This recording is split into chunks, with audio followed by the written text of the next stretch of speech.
everybody. I am Cinnamon Cooney, your Art Sherpa, and today I'd like to show you how you can paint this really gorgeous, expressive little scene from Monet's garden. We're going to talk about reflection in water and how to paint flowers loosely and how to get that great water effect. On the mic is my husband, John. Hello. He's going to help us do that by making sure that the cameras that we have are pointed at the action that you're seeing. You're going to be able to see what the colors that I'm mixing, and we'll talk about them. You're going to be able to see the techniques that I'm doing on the canvas. If you check the description below, be sure and open the More button. It's going to give you a link to our website on the artsherpa.com.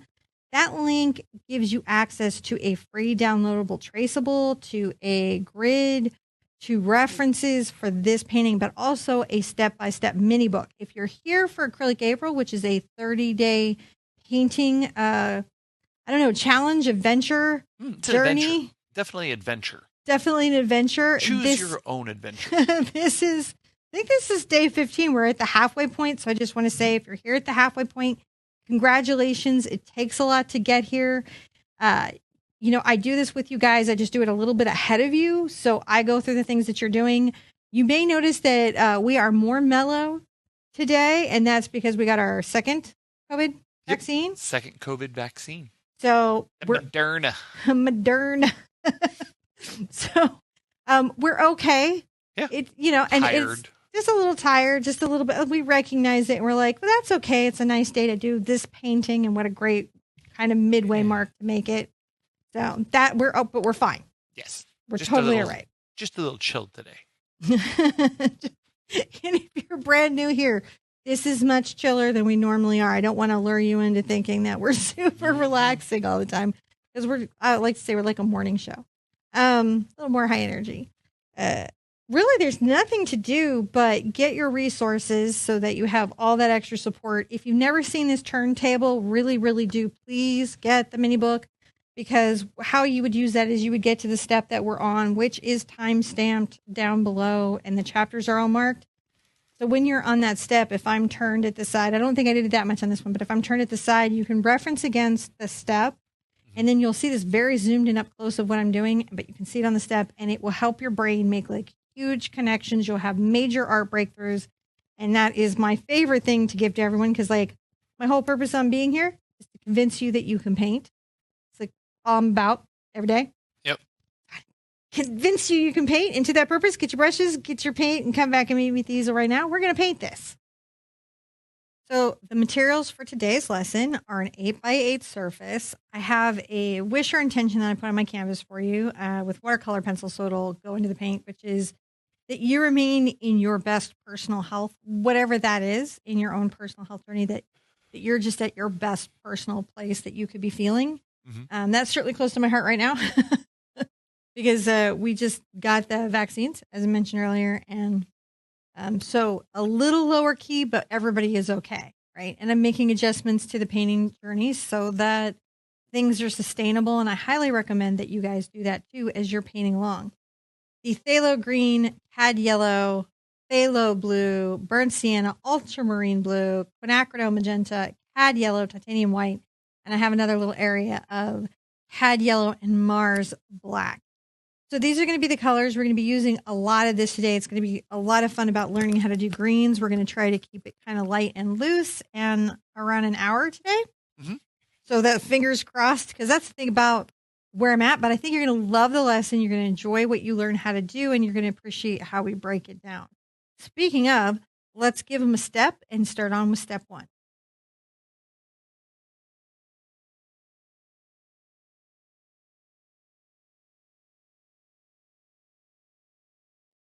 So step one is a colored ground. We don't have a lot of colored grounds this year, but we have a few of them, and this is one of them. I'm going to take a bright brush. This is a number 26 bright, short-handled. Really, this is not universal to all brushes. That's just important you understand. It's about 1 inch wide, and it's a bright, and it's got a stiff filament, and that's what you're looking for. I'm going to take a little of my yellow over to my black, and when you mix these together, they actually make a pretty interesting green gold.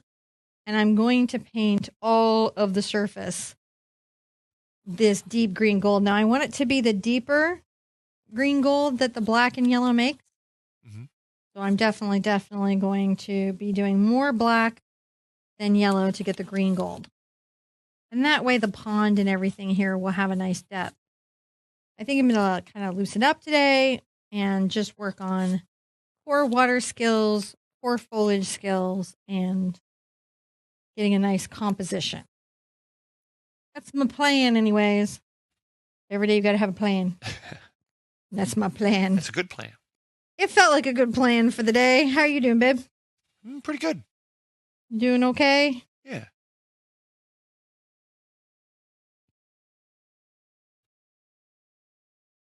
I like the paintings of all these little waterworks, so it's been enjoyable. Well, and whether you're here for just this one because you saw it pull up on the YouTube feed, maybe that's what happened. You saw it and you thought, oh, I'd like to paint that. Maybe this lady could teach me. Or whether you're here for the 30-day painting program where you paint every day with me. I feel like these core skills are really, I feel like I'm even warming up in these core skills. It's just good for you to do this daily painting practice. And I have to do a lot for YouTube, but I'm glad to share the benefits of that with others because it really does make a difference. Now, to do the next part, I will need to have the surface dry so that I can make a delineation mark and a few little sketches so I know where objects are. Nothing intensive on drawing. And as I mentioned, if you check the description down below, there's a link to the website. On the website is a step-by-step mini book. There's a traceable and a grid reference. And I highly recommend using those. The grid, especially because it helps you see the placement of things. So if you're like, how much space does that bush take up or those flowers take up? It'll really answer that question for you. And also, you can use all those references to have to the side on a device or print it out or on your TV just in some way so you could be like, oh, I know what I'm doing. Besides the step-by-step mini book. I'm going to dry this and we'll come back and we'll do step 2.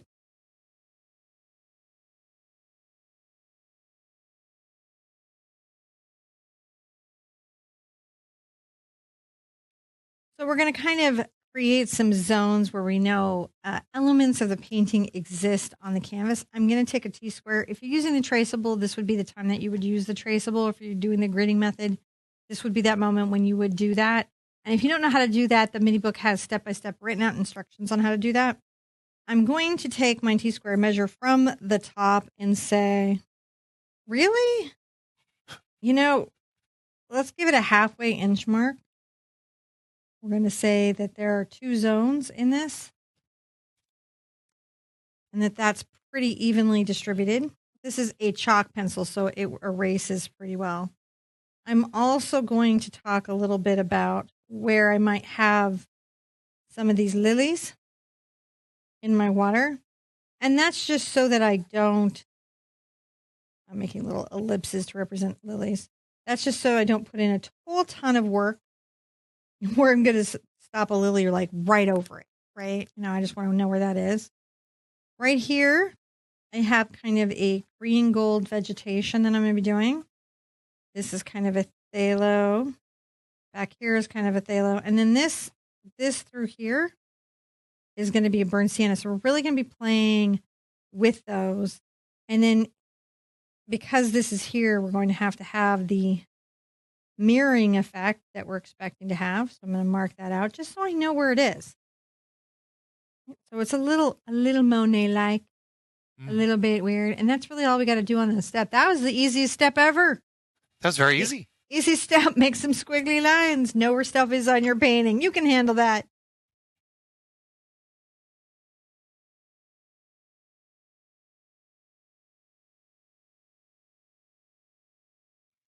So I'm going to grab a number 8 bright. This particular one has a brush head that is hog bristle. I chose that for scruffy, intense texture. That's why I want that, so I can be very sketchy. And I'm going to start working in my zones. Super easily, I can come back. Oh, I don't want to turn that guy on, you guys. I'm going to come back here and just paint in some deep phthalo green. This is very, very deep. This will be the shadow value of the green back there. And it's going to be interesting, you guys learning to work these green on green on greens on greens. I understand after this series, why Monet felt so compelled to paint at that green pond and his beautiful garden in the country. It really is compelling. Now, coming down, I'm going to take a little of my burnt sienna over to my phthalo green and the bush on the right. I'm going to do that as its base. Mm-hmm. And this will really be very dark, but to your eye will have a huge difference. The difference in the hues will really, really play to your mind and your eye. Okay. I'll go ahead and take a little of my ultramarine blue over to this center bush. And what'll be wonderful is as we build up these greens, we're really, really going to see them come out. But you've got to almost have them really zoned out like we are now. I'm going to rinse out my brush. Look, a very dark canvas. You are an artist. It is very dark. It's so dark. But to build this one up, we really need to have that value change. I'm going to grab my black and yellow to create that deep gold green. That's going to be these flowers over here. And then I'm going to come under the embankment with my black paint, making a very dark line. This is a dark shadow. And that dark shadow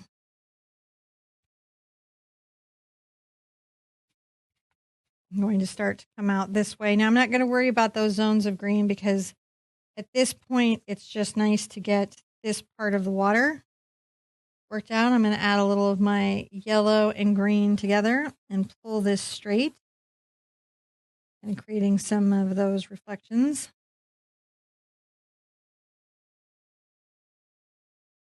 I know where my lily pads are going to go, so I can really enjoy that right there. Mm-hmm.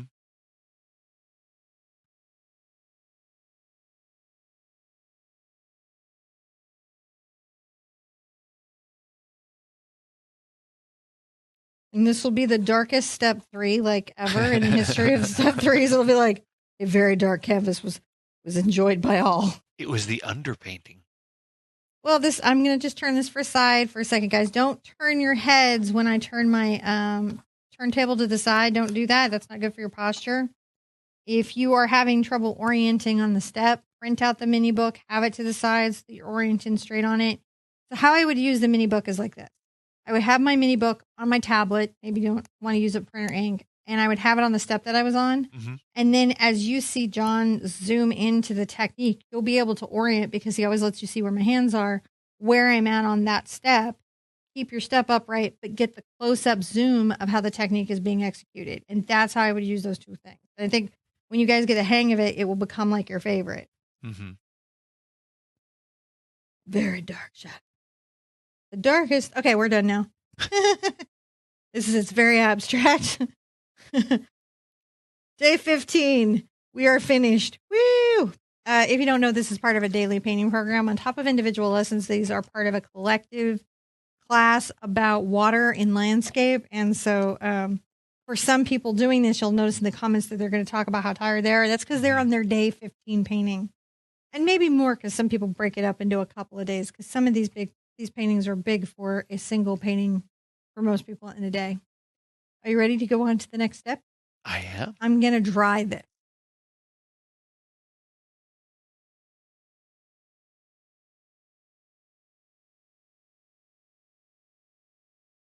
So we're definitely having a dark beginning, but we're going to get into the light with it. I'm going to use a number 6 round hog. Again, it's a little smaller than my pinky. You want something that just gives you a nice thirsty belly, which is this part of the brush, and a fun little toe. And we're going to start sort of painting the background. The background, as we mentioned earlier, was more of a phthalo green background. And so these little brush strokes will be back here. We'll be representing little foliage and things that we have back there.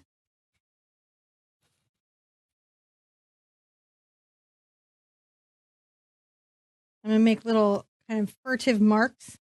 Furtive. They're just short and I don't want to say tentative because I'm never tentative as an artist, but that I'm making little precious marks maybe. Yeah. This is to speak to the foliage that's maybe in the background back here.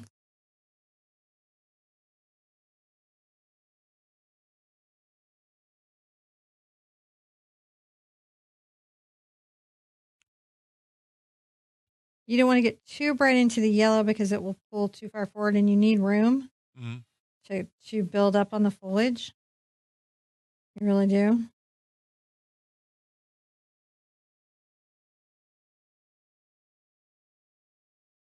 Maybe right here I'll add a little more yellow to this mix and get right on the toe.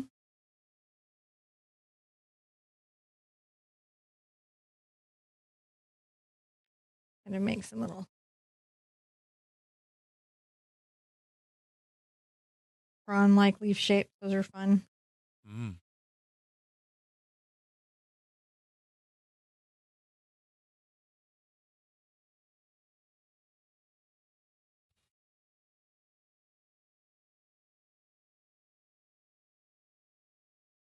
The hog bristle brush is not a precision instrument.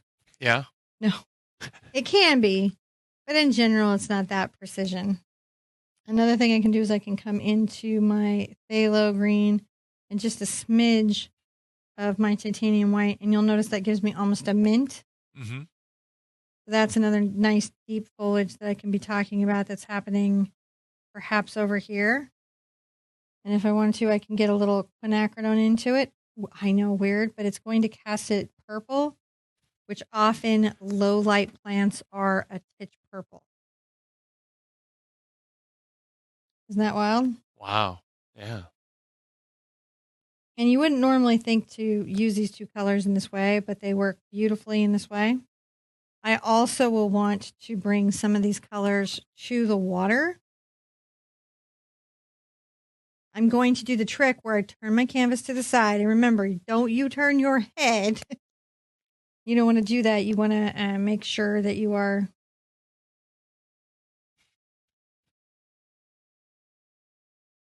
taking care of your body health. The reason is if you'll remember, water is a mirror. Mm-hmm. And the mirror's reflection can be in reverse. This does not have to be perfect. I'm going to turn it back. I'm worried about people. That's all right. We can rotate the. Just making sure that the same colors that are up here are maybe kind of represented down here. Now, the reflections will come further out on the water. They're not, it's not like you folded a piece of paper in half and made a print. There is some perspective to that.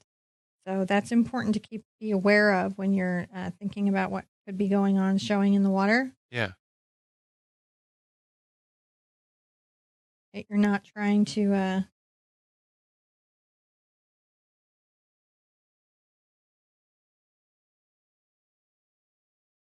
show those things. If you've never seen this before, if your frond goes that way up here, it would have to come the other way. I always say it's like an alligator mouth. Yeah.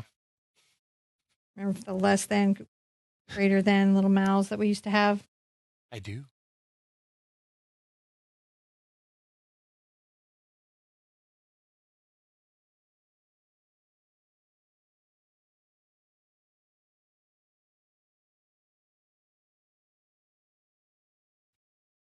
I'm not being too particular over here because it's loose. It's a very loose water reflection. Just kind of blocking them in. Yeah, well, we're going to be real chill today. We're going to just paint our little water. Yeah.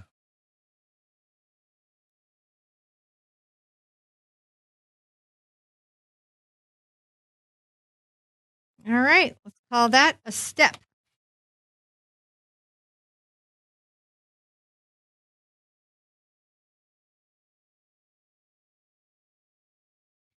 So over here and kind of here, we're going to be working some green gold, and I'm going to start my green gold with my Mars Black and Cad Yellow.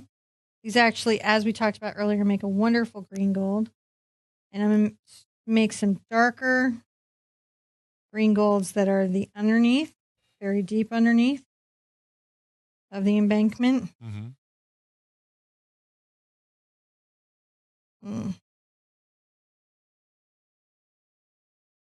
And deep in the bush.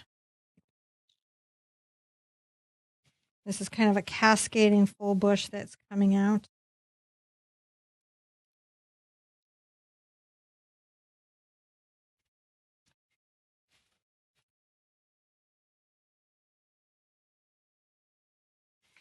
This green will play against the other green just because it's so different in its basic hue.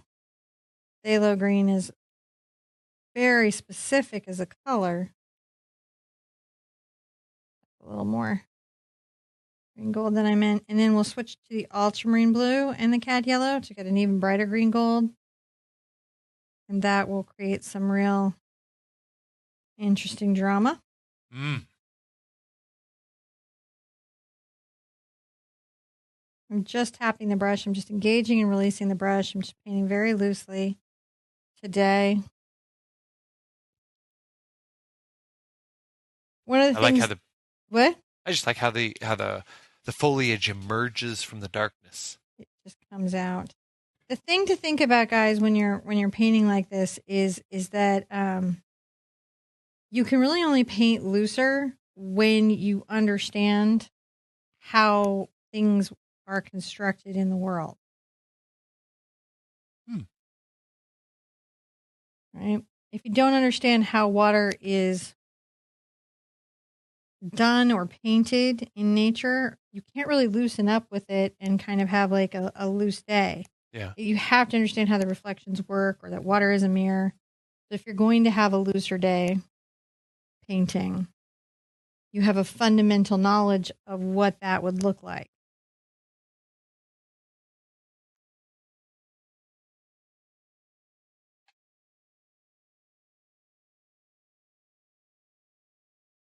You know, it's nice. We can be a little more soft with those reflections. Mm-hmm. I'm going to rinse out.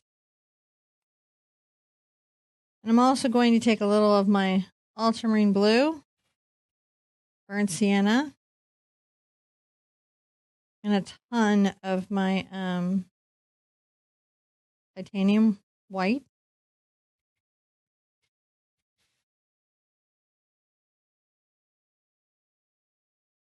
And make sure that I have a few spots where we see some blue sky. It's the blue start that now that we can start seeing that the light coming through. It's important. Being able to see that blue sky will really help us identify this as a reflection. So if you can keep it in the painting, it's a great idea.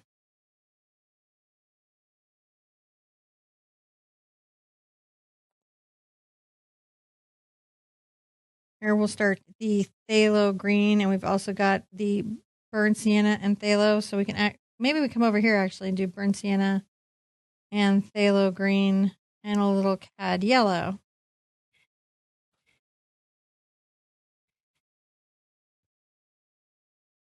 And we do more of a stippling kind of stroke, and that's to imply maybe closer clusters of leaves and things.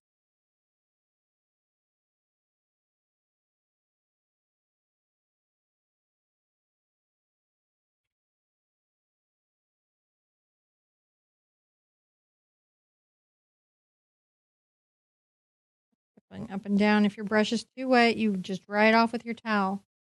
And you'll know it's too wet if the paint is foaming or bubbling. Mm. Getting like a sudsing. Too wet, especially on this stroke. You just dry your brush off and try again. You just dry your brush off and try again. Your painting isn't harmed. It's just good to know that that's what's happening.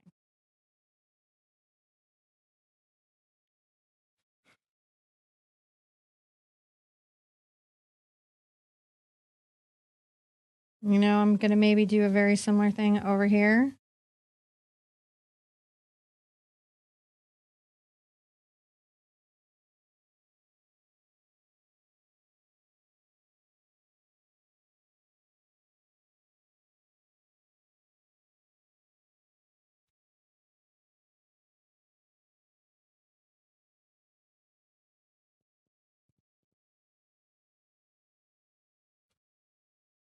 Just more bushes.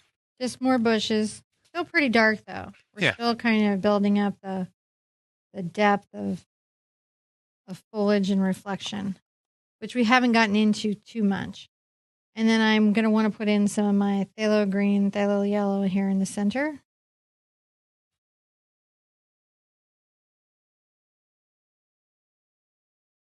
You can even get a little ultramarine blue into it and really cool it in. We're going to have so many flowers and things right there. There's going to be some color and some personality. Things are dark, though. Yeah. Only a little bit will show in the light. It's starting to come through, though. Having a moment.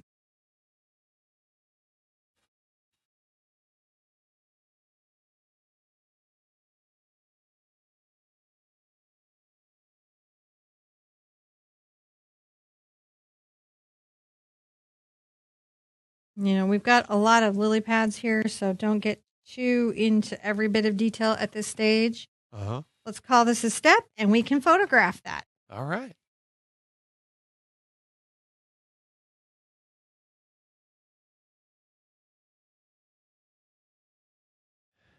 Now I'm going to switch to a number 4 round with a synthetic head on the brush that comes to a sharp point, and this is just to give me a little more control.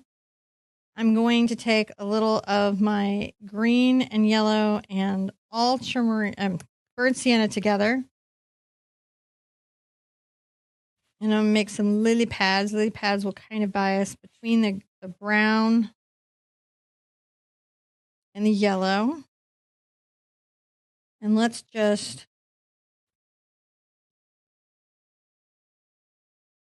put in some little ellipses. Mm. The ellipses are the pads. Good to know where the pads are because we put a little green on there. It just really helps us know where we're going to be putting certain details and where we're not going to be too worried about it. The lily pads. I connect them. They're connected by a lot of infrastructure under the water. Mm-hmm. So they will tend to cluster into little groups.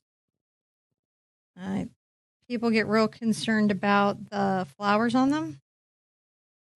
And concerned, what I mean is like focused. Yeah. They're like about the flowers. But I say pay attention to the paths. Some should be big, some should be small, and they're honestly very structural in your piece. You've got to pay attention to where they are and that they're in a pleasing arrangement. And if nature didn't give you a pleasing arrangement, you give nature a pleasing arrangement. Hmm.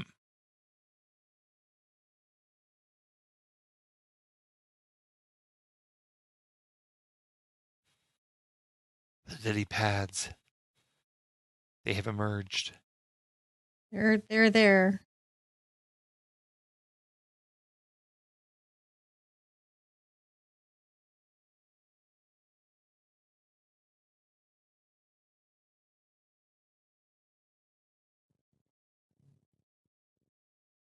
Just gotta paint them in.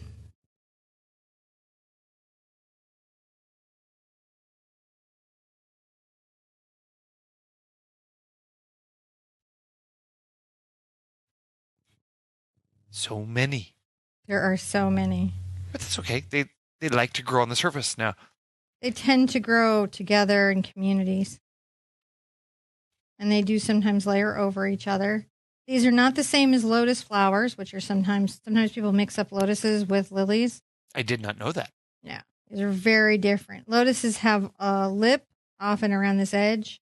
No, they don't have the lip. They have the big leaves that kind of open up over the surface of the water and come up much higher above the water, and mud doesn't even stick to them. They actually study them to understand how the lotus stays clean. Mm.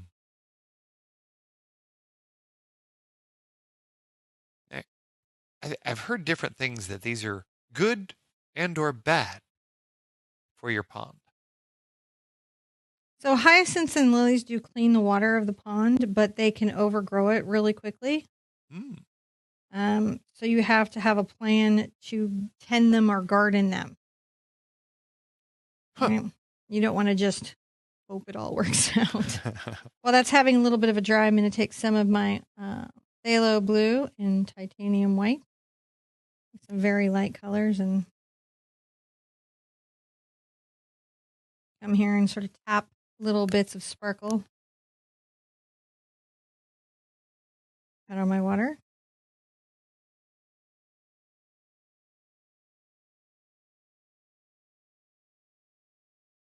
Now you can start seeing the sky and the water. Yeah. It's starting to appear. It's starting to come in and be there. There's not a lot of it here, but it's just nice to put the little bit that's in. Mm-hmm.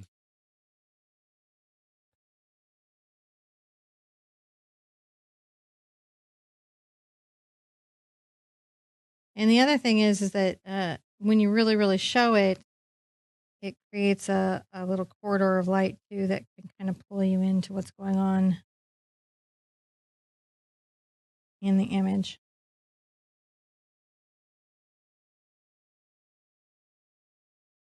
I like to think about it as well. Yeah. That lets those have a little bit of a dry.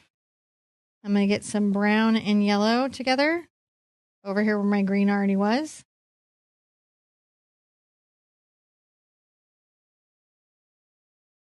Maybe some even white into that.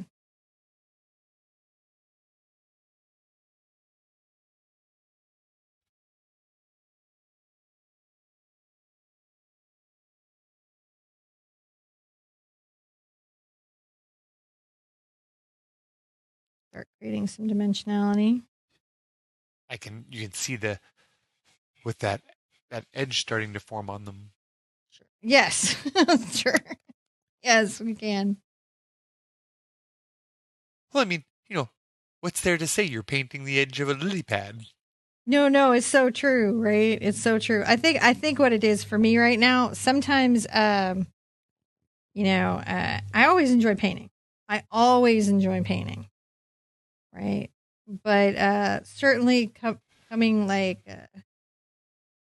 Well, this is the day after your second COVID booster. Yeah, so I'm feeling it for certain, which is why this painting got a lot simpler fast. And me too. I've been having a really rough day recovering. I slept a lot this morning. Which is good. And it's important to take care of your health. And we're not telling anybody what to do with their bodies. We're just saying what we did with ours and what our experience is. I do think it's important to talk to a doctor.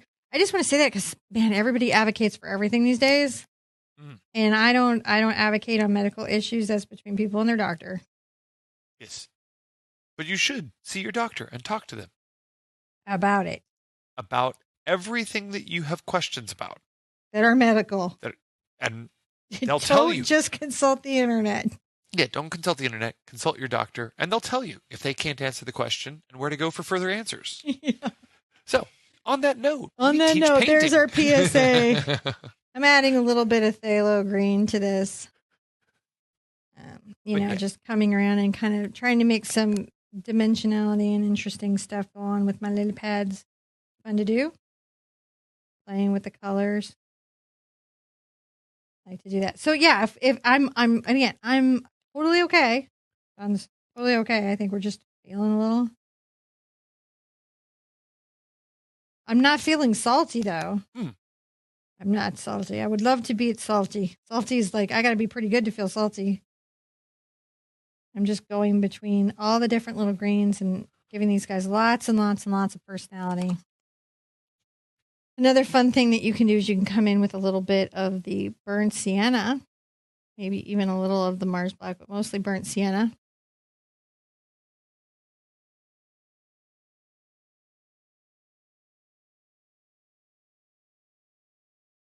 Often these little guys have a little center there. Yeah.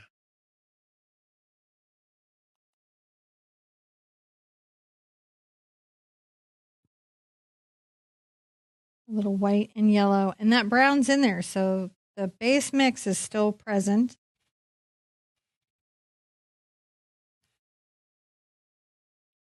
Give a little bit of a lip to that.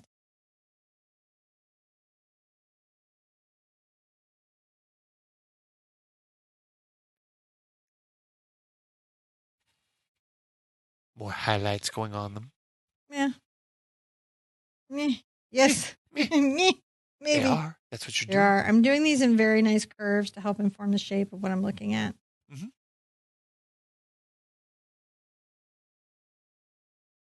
And that kind of gives me a place to start with those lily pads. So let's call that a step.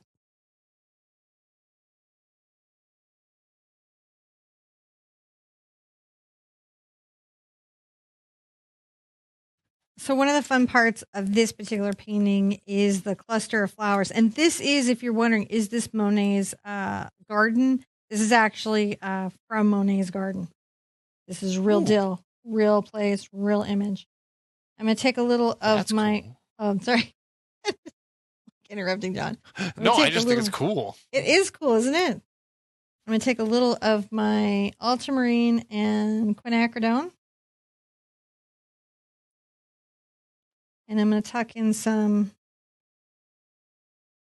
purple flowers. They're sort of deep and underneath the foliage. And also, there, I got to put it there.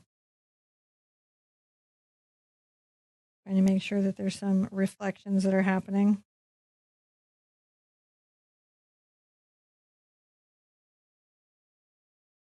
So what you see me doing is just making sure that the foliage is a mirror. Mm-hmm.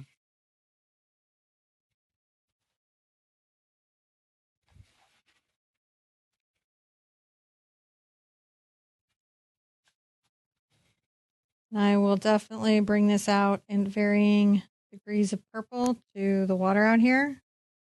So the reflections themselves are almost the flowers. Isn't that kind of fun?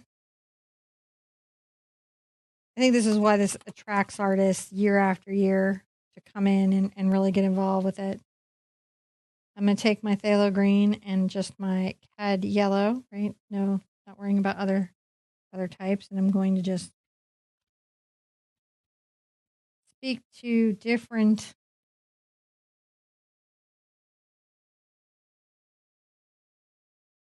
foliage and textures and lines, if you can see. And I'm using the number 4 round still. Mm-hmm. Is this going to help me do that?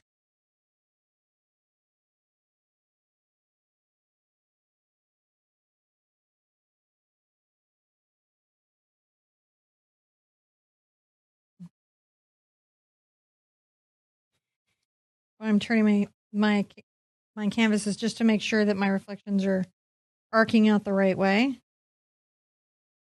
Because whatever I do down here, I want to have in both places.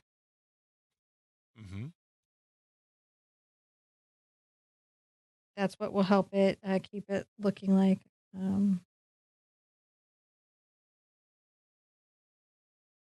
the water is reflective here.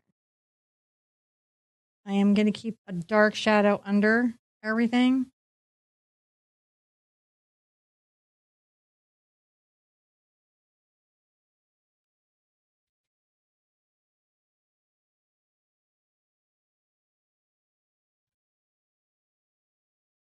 There's not a lot of rippling on the surface, so that lets us really play with these things. It's very mirrory. Very mirrory. It's like the first week of the paintings, but with more going on. So I did have a plan about building things up, you know. Mm-hmm.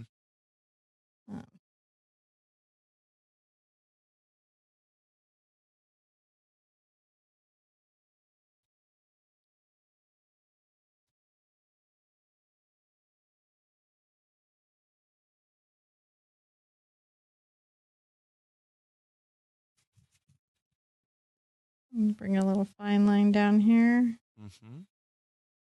A little friend right here.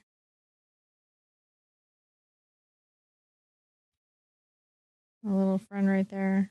Fine little line. Yeah. These are stems that have bent from weight.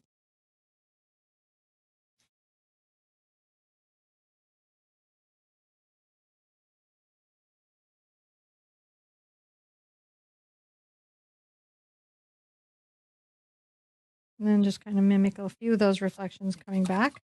And we'll rinse out.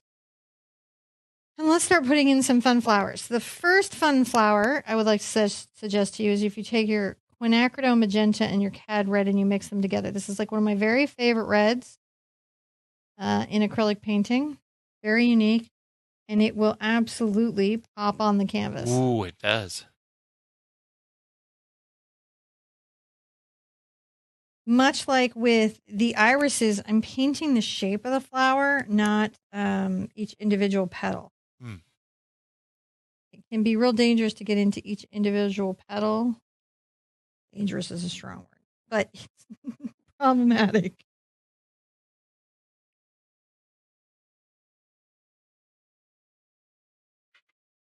when you put the color anywhere, just realize that you've got to think about where it might be here and make sure you get some put out there.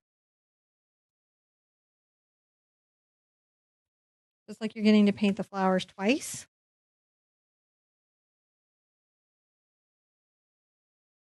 And kind of peek some of it as if they're peeking in and out of something.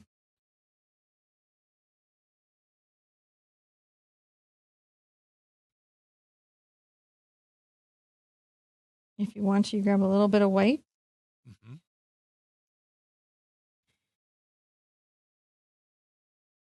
And give some of them a little highlight. Not all the flower. Some of it would be in shadow. That's fun. This is actually really fun. It's so strange, like when you start doing a painting and you're like, this is actually really fun. Yeah. I'm going to take a little bit of my white and my purple that I made from earlier, and you can get it maybe a little more towards the ultramarine blue.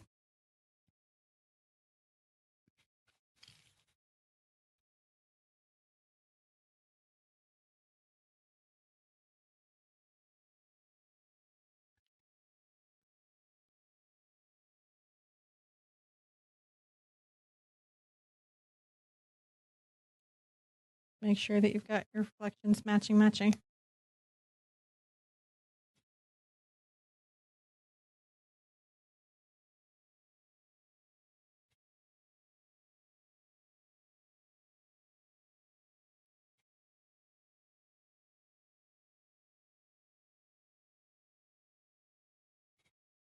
The sky. You can see the sky now. You can see the sky, and these aren't the sky, though. These are flowers. Oh, the blue ones are? These right here.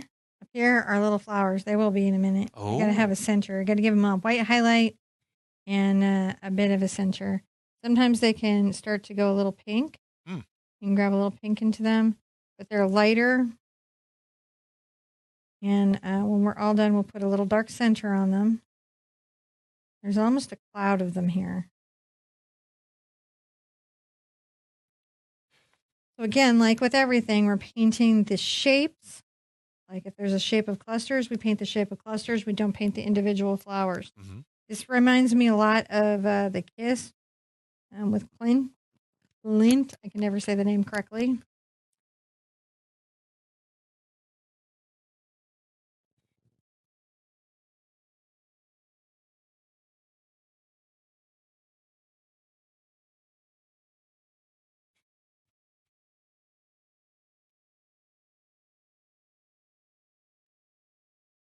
You just want to try to reflect some of that color in the water. Yeah.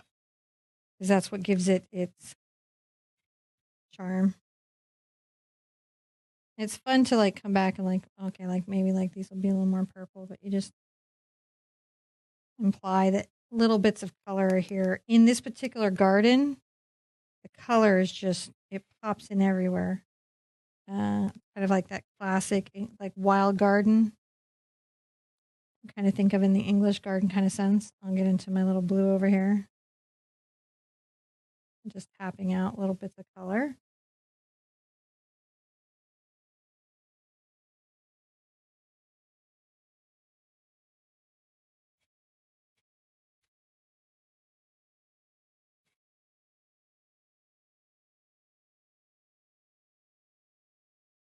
Yeah, very quickly, if you do that mirroring effect, even when you're painting kind of chill, it's going to like loosen that up. Let's call this a step because that's a lot to take in, and then we'll come back and continue to paint more flowers because there's just a lot. There's a lot of flowers. There's a lot of flowers. So let's get to here and then come back and continue on with more flowers.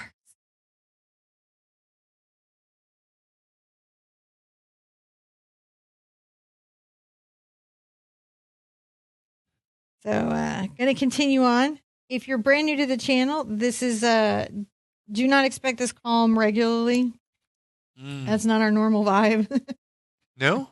No, I think we're normally like morning show kind of energy. I'm taking a little of my quinacridone and my cad yellow. And I'm going to make some bright pinks. These are different than the reds over here.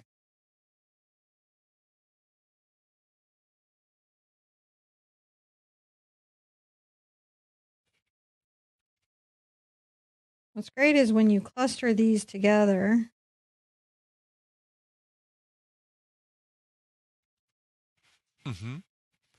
there's the form of the flower itself, but then there's the sort of form that the whole organism takes on.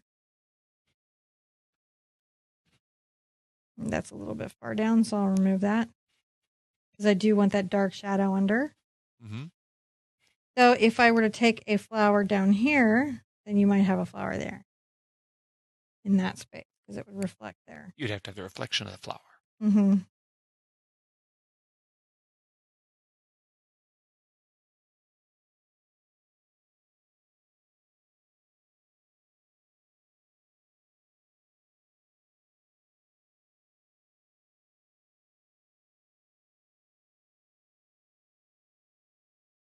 I always try to make sure that I'm paying attention to what is in both locations, in the bushes and in the space. Now I'm going to get a little more white onto here. And I'm going to come in and highlight these a bit. Oh, yeah. I need some highlights.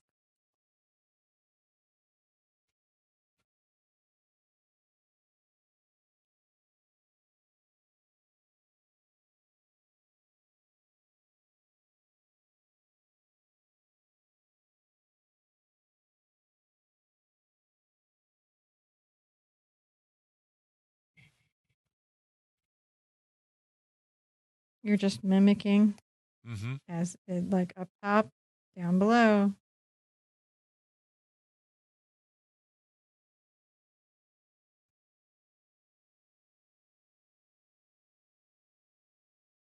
You can get a lot more white on this. Yep.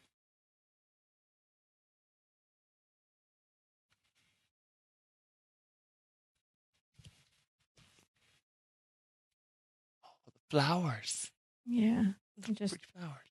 Adding little highlights to the flowers, as they would have. They would have those little highlights. Absolutely would have them. Quite a lot of them for sure. This is, again, one of those paintings that just sort of develops in front of your eyes. Yeah. Yeah. Water does have more of a develop in front of your eyes instead of crazy long, ugly stage that goes on forever. All right. I'm going to come in here and get a little purple.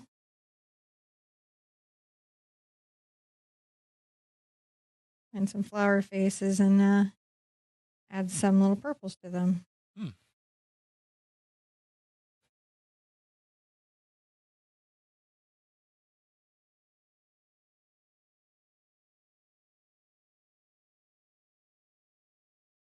Often it's when we're centering flowers that we'll like start to really understand. Our brain will go, oh, it's a flower. I see it. It's got that center where the bees go.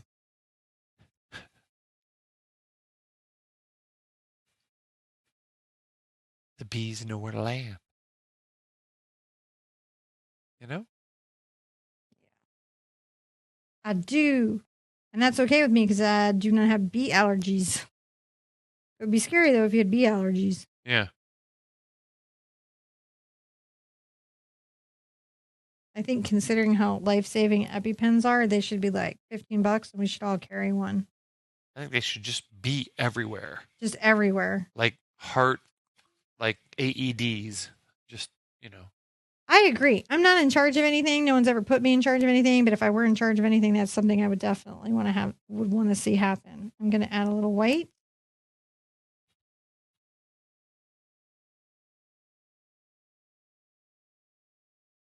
But there's a lot of things I think like that. I don't want that white there, so I come back into my pink and just paint it out. Oh. I don't like it. I just change it. In your bundle of flowers. I need some more little downward flow of flowers. So at the end of these, I'm going to do like purple. So let's take our quinacridone and our ultramarine. That gets me a nice purple going.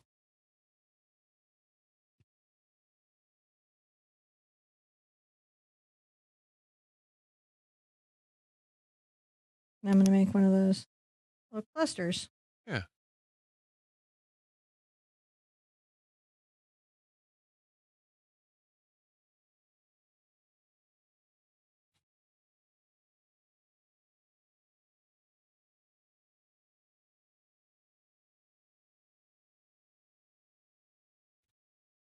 I like all the little flowers coming in.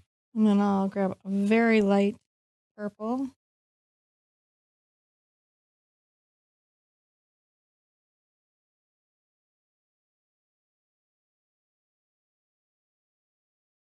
Make sure those same colors are coaching the boot. Mm.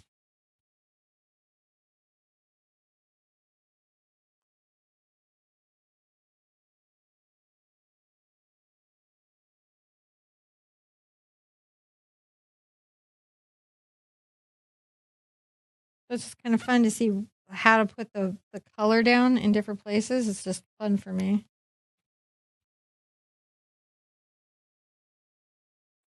All right. I think that looks pretty good, but I need some foliage now. So I'm going to take a lot of yellow into my green.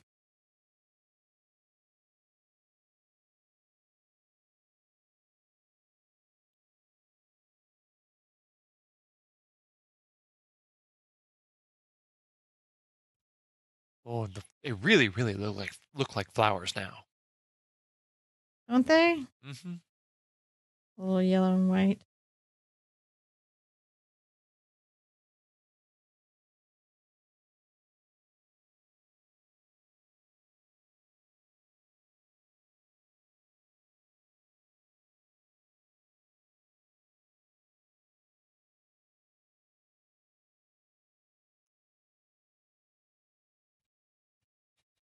That's like capturing little leaves that maybe are in different levels of shiny. Mm-hmm.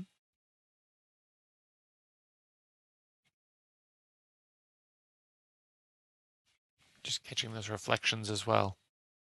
Yeah, if you put them anywhere, you got to kind of make sure you get them different places, you know? Got to balance it. I feel so. I really like that.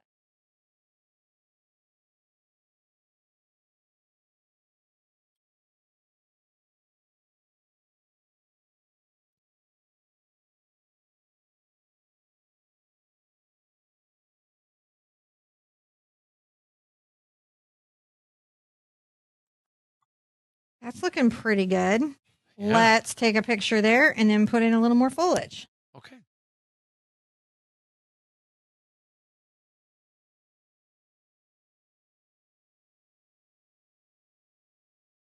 So now we've got to add some of the brighter surrounding foliage. I am going to want to use my number 6 round with hog and my number 4 round with synthetic. And the first thing is let's get some brighter of our green gold going on, which is our black and cad yellow. This isn't our brightest green gold we'll be using here, but it's just a very bright green gold. And I'm going to add some of the brighter but yet still deep foliage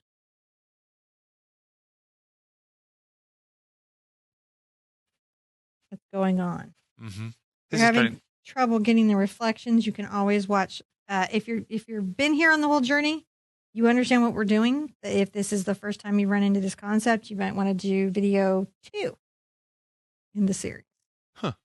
And it's a one hoot. Good. It's just a good introduction to the idea of this.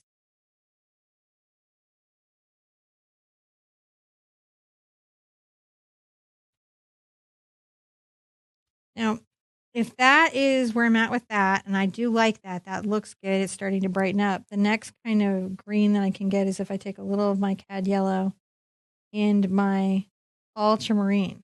It's still a green gold, but you can see it's a brighter kind. Yeah.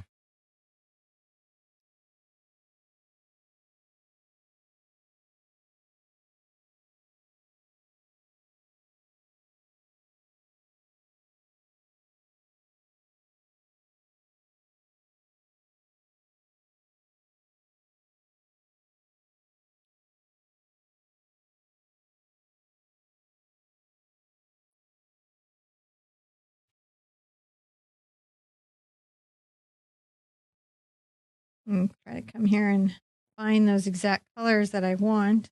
Yeah. A lot of people don't like ultramarine because they, it doesn't make the kind of phthalo green that we get with phthalo green makes a green gold. But when you understand how sometimes a green gold can be worth its weight in gold, then you're like, oh wait, I do like ultramarine.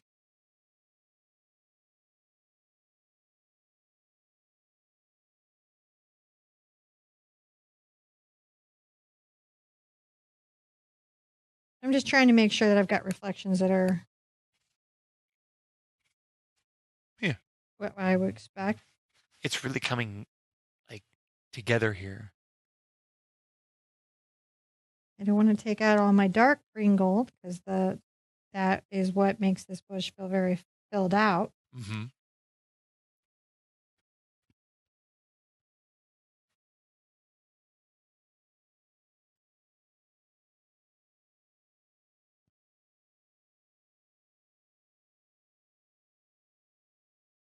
Now I can get a lot more yellow and then even some white into it. And then it makes it almost chartreuse. It's like a waterfall of flowers. It is like a waterfall of flowers, but we also have to remember like the foliage itself can be ornamental in a garden. A good landscape designer will really think about how the color and the form of everything, as much as a painter, in my opinion, will really think about how the texture of the foliage, the color of the foliage will create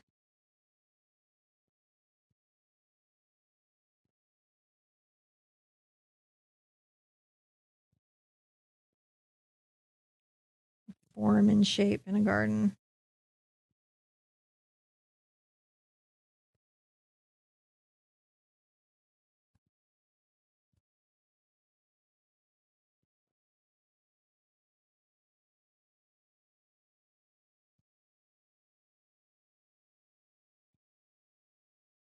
And come in and again, a lot more white, more yellow. And that's kind of like where maybe some light is hitting. I'm just doing my number 6 fog, so it's not a precision detail by any means. It's definitely I mean, I love it, but Yeah.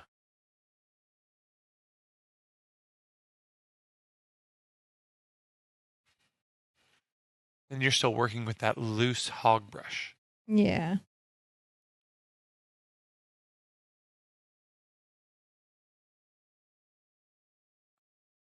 Rinse that out a bit.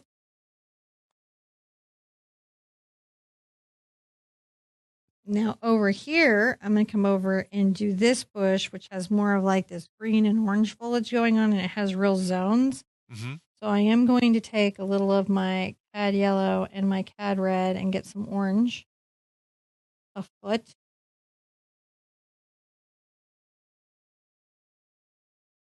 Because that will definitely be going on in the foliage. And do some cad yellow and green and burnt sienna.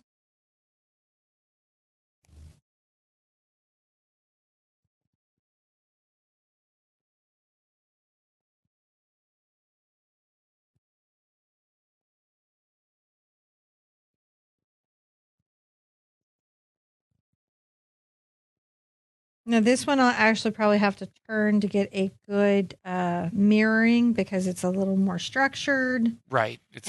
Yeah, those structured lines your brain will look for those down below even more.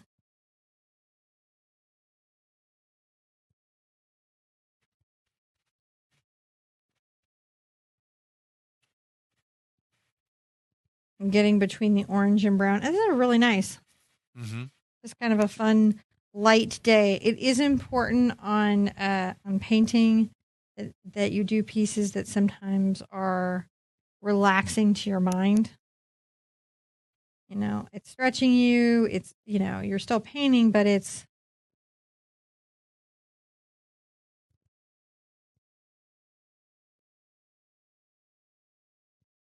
letting you chill a bit. Now I'm going to flip over and do something similar over here. All right. Just because I need to have that kind of reflected.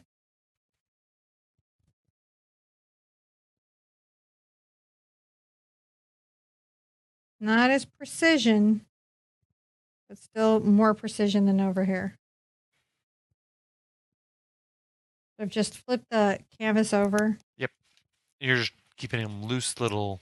Yeah, I'm just trying to make sure of similar things, similar identifiable structures in the reflection. I don't want to take all the dark out around the lily pads because that's really what's helping them show. Mm-hmm. Maybe have a bunch more yellow green here.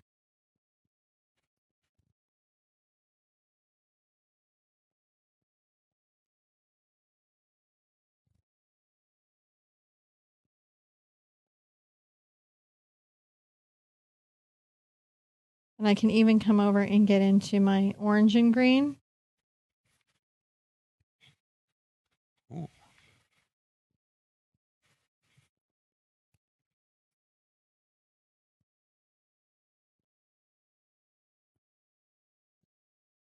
Maybe definitely a little more cad red into it. Like it is like a brown, but it's an orangier brown. And this is like that when it's a deciduous wood. Uh-huh. That harder woods, I think, is that the correct one? And sometimes that'll tend to go more into the brown.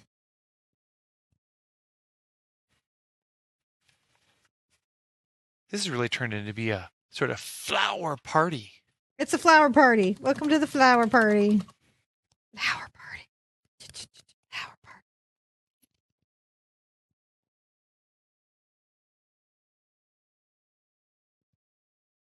Maybe a little darker down here because it's a little more in shadow in the center of this bush. We won't really see it come out as highlighted.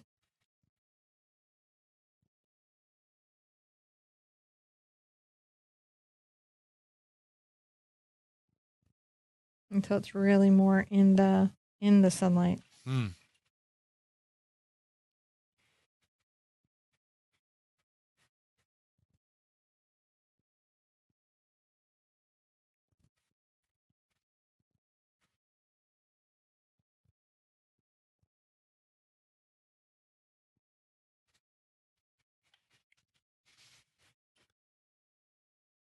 It's really starting to look like a reflection.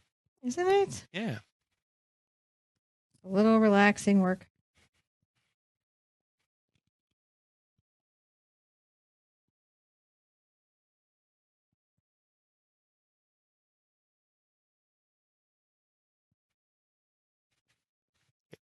Now the highlights. Yeah, if something is maybe out more in the sun, it might have a little more light on it. This looks like someplace you'd want to go swimming.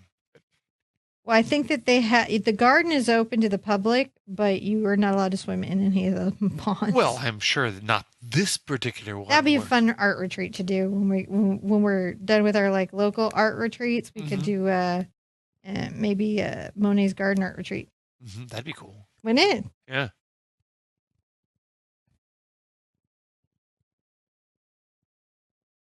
That's looking really good, and we know we can get right over into the orange with this green and some really interesting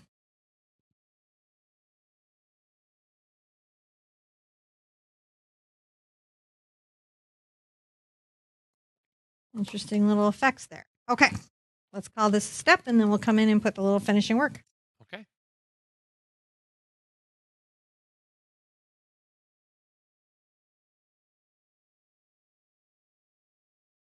So this is a good time to maybe put in some glittering light or find any reflections. Definitely add some water reflections along. I think underneath, I'm going to take a little bit of my titanium white and quite a lot of my titanium white and a little bit of my ultramarine blue. And we're going to come along here.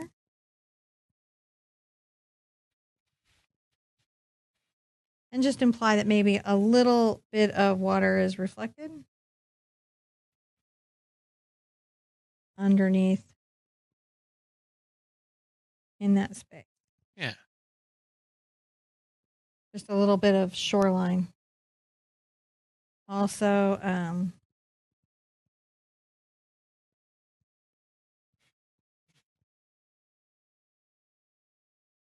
just a little shoreline.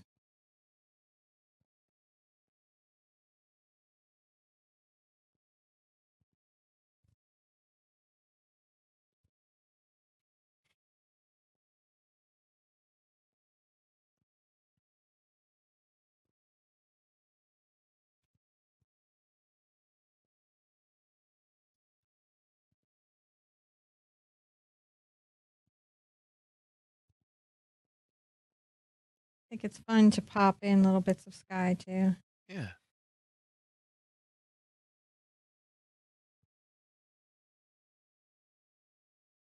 If you get too symmetrical, you can always easily fix it.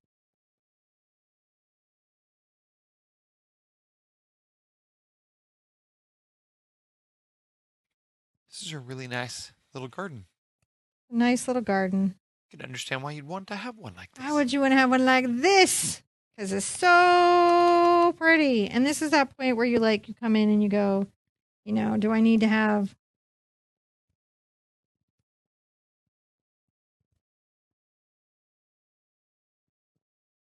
some more of that coming that way? You just kind of make sure that what's going on in your water is reflective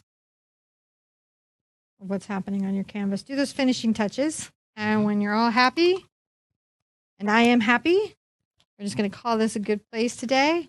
Remember, it's always fun to paint water. It doesn't have to be super complicated every single time. I am going to do one last little interesting touch. I'm going to take a little of my green gold before I sign. Make sure I don't have a hidden water drop on my brush. This is a #1 monogram liner. Oh, wow. Yeah. Just make sure that there's just a little bit of,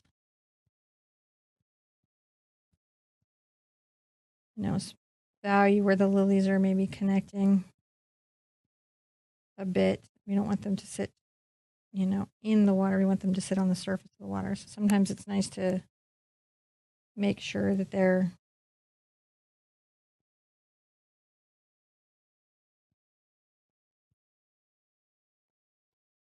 a little bit like that. And then you can always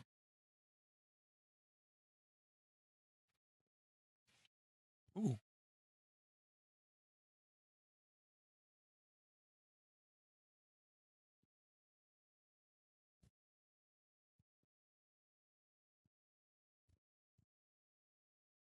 give them a little water reflection too. Mm-hmm.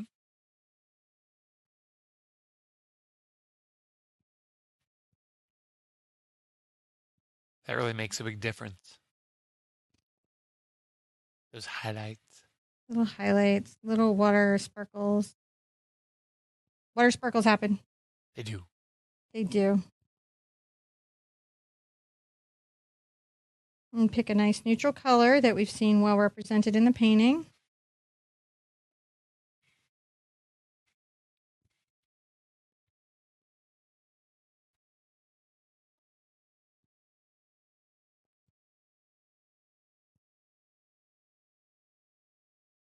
Give it a nice signature so it's there and you can see it, but it doesn't take away from the whole piece. Mm-hmm. So that's 14 and 15, and then we're going to be back at it with some boats tomorrow. So if you just found this painting, check out all 30 days or check out all 1,500 lessons. Be sure and hit that subscribe button because we teach art for free, and we do that with all those extra resources like mini books and all those great things. I want you guys to be good to yourselves and be good to each other. And I'll see you at an easel really soon. Bye-bye.